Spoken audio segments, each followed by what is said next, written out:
On the stormiest night of the year, 7-year-old George sat strapped into the back seat of his parents' car, watching raindrops race down the window. Out of nowhere, a shadowy figure stepped onto the road, its red, glowing eyes piercing through the storm. His father swerved to avoid it, but the car spun out of control, crashing violently into a tree. When George woke up, blood stained his small hands, and the twisted wreck of the car surrounded him. His parents were gone. In the distance, standing just at the edge of his blurred vision, was the same shadowy figure, its face stretching into a ghastly smile before disappearing. No one believed him. "You're imagining things," the police said. It was the rain, but deep in his heart, George knew the creature was real. Life at the orphanage was far from kind. The building itself seemed alive, with peeling walls that oozed dampness and whispers that echoed through the halls at night. The other children tormented George endlessly, cursed George. They would chant, "Your parents didn't want you." The shadows came for them. At first, George thought they were just being cruel, but strange things always happened around him. One time, a bully tried to trip him, only for the boy to be flung backward by an invisible force. The lights flickered whenever George got angry, and in the dead of night, he would hear faint voices calling his name, though no one was there. On his 14th birthday, everything changed. George woke up in the middle of the night, his room unnaturally cold. The shadows on the walls began to writhe and stretch, pooling into a dark mass in the center of the room. From it emerged a creature, a grotesque figure with elongated limbs, razor-sharp teeth, and hollow eyes that seemed to consume the light around them. Paralyzed with fear, George could only watch as it lunged at him.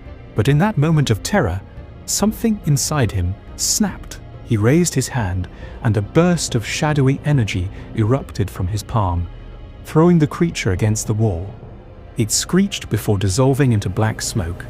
The next morning, George found scratches on the walls and his bed soaked in an inky black substance. This was no nightmare. The attacks became more frequent. Every night, a new creature came for him, each one more terrifying than the last. George began to notice a pattern.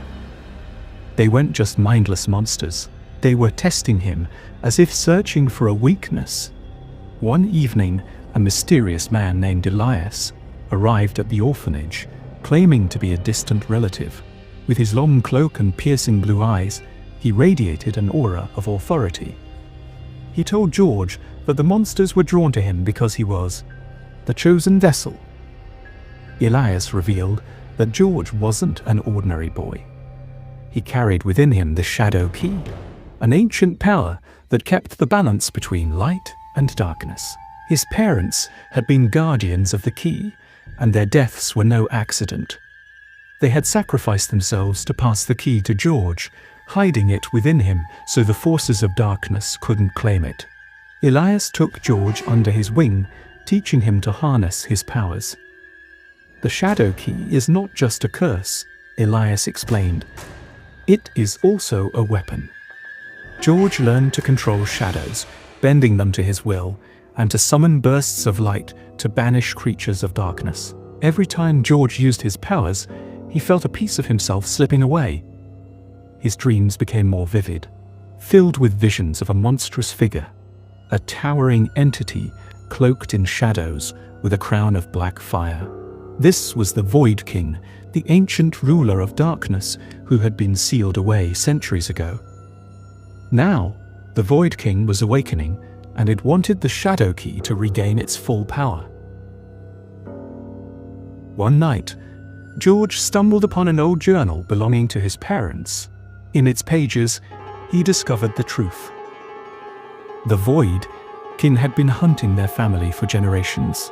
George's father had tried to destroy the Shadow Key, but failed, leaving George as the last hope to stop the Void King's return. But there was more.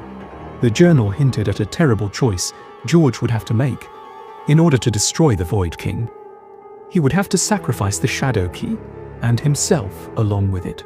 On the night of the blood moon, the Void King's forces launched an all-out assault on George. The orphanage was consumed in chaos as creatures poured out of every shadow, dragging the other children into the darkness. Elias fought valiantly by George's side, but the Void King himself soon appeared, a massive, swirling vortex of shadow and fire. In the final battle, George faced not only the Void King, but also his own fears. The Void King taunted him, whispering that the Shadow Key's power could make George invincible.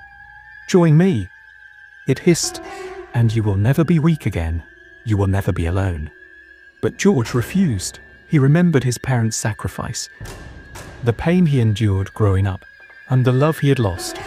With a cry that shook the heavens, he channeled all his power into one final attack, shattering the Void King's form. The battle left George scarred and exhausted, but alive. The Shadow Key was gone, its power spent in the fight. For the first time, George felt truly free. Though the world was safe, George knew his journey wasn't over. He decided to leave the orphanage and travel the world, helping others who, like him, lived in the shadows. As he walked into the sunrise, he whispered a promise. "I'll carry your light, Mom and Dad, always."